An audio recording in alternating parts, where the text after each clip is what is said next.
Assalamualaikum warahmatullahi wabarakatuh. Alhamdulillahirabbil alamin wa bihi nasta'inu ala umuri dunya waddin wa ala alihi wa sahbihi ajmain. Pertama-tama, marilah kita panjatkan puji syukur kehadirat Allah Subhanahu wa taala karena berkat rahmat, tauhid dan hidayahnya kita dapat dipertemukan kembali di bulan yang suci ini, yaitu bulan suci Ramadan. Kedua, salawat serta salam mari kita haturkan kepada junjungan kita Nabi Muhammad SAW yang kita nantikan syafaatnya di yaumul qiyamah. Pada kesempatan kali ini, saya akan menceritakan sedikit keteladanan kisah Nabi Musa alaihissalam. Cerita Nabi Musa dimulai dari masa Nabi Musa yang hidup pada zaman kekuasaan Raja Fir'aun. Raja Fir'aun dikenal sebagai raja yang sombong dan zalim. Bahkan ia mengakui bahwa dirinya adalah Tuhan. Pada zaman tersebut, kaum Bani Israel mengakui dan mempercayai adanya para peramal. Suatu hari, para peramal tersebut mengatakan bahwa akan ada seorang bayi laki-laki yang hendak menggantikan kekuasaan Raja Fir'aun di Mesir. Fir'aun pun bersiap-siap. Ia mengabarkan kepada kaumnya bahwa siapapun perempuan yang hendak melahirkan bayi laki-laki, bayi tersebut harus dibunuh. Mendengar hal tersebut, Yukabat, ibu Nabi Musa alaihissalam pun merasa gelisah. Allah memerintahkan Yukabat untuk menghanyutkan bayi Musa di sungai Nil.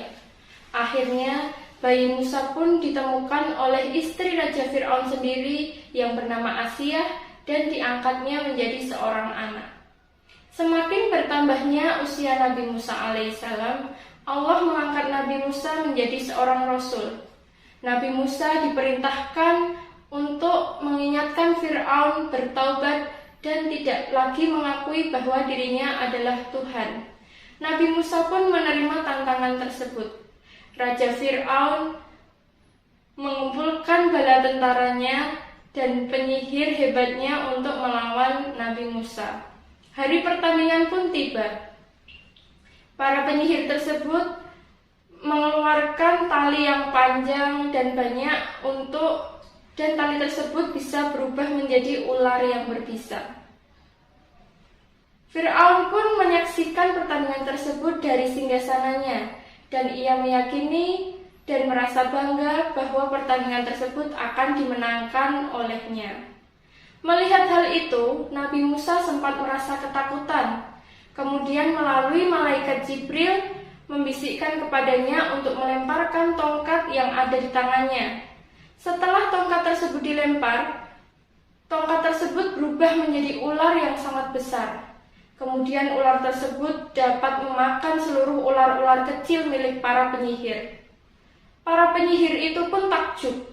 Mereka menyadari bahwa keesaan Allah itu benar-benar ada. Dan mereka mau bertaubat serta menjadi pengikut Nabi Musa alaihissalam. Lalu bagaimana dengan Raja Fir'aun? Ia tetap menjadi raja yang tidak mau mengakui adanya Allah Subhanahu wa taala. Nabi Musa terus menagih kepada Raja Fir'aun dan Fir'aun pun tetap mengingkarinya.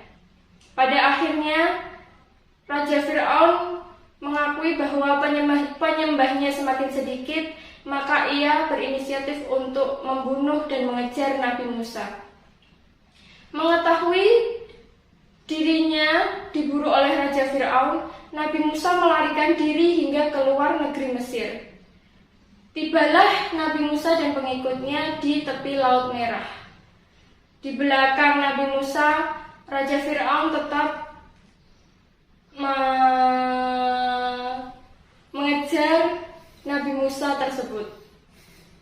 Datanglah rahmat Allah Subhanahu wa taala melalui malaikat Jibril. Jibril pun menyuruh Nabi Musa untuk melemparkan tongkat yang dimilikinya, kemudian terbelahlah Laut Merah tersebut menjadi dua bagian. Nabi Musa berhasil melewati dasar laut yang kering, sedangkan Raja Fir'aun masih berada di tengah lautan.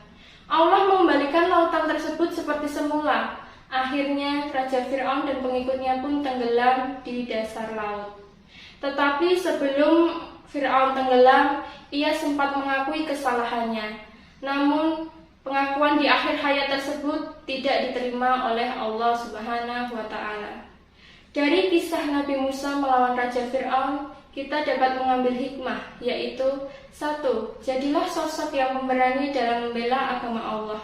Yang kedua, Allah tidak akan menerima taubat yang sudah berada di ujung kerongkongan saat ditimpa azab. Yang ketiga, Allah akan memberi azab bagi siapapun yang berbuat kerusakan. Demikian cerita kisah Nabi Musa melawan Raja Fir'aun. Kurang lebihnya mohon maaf.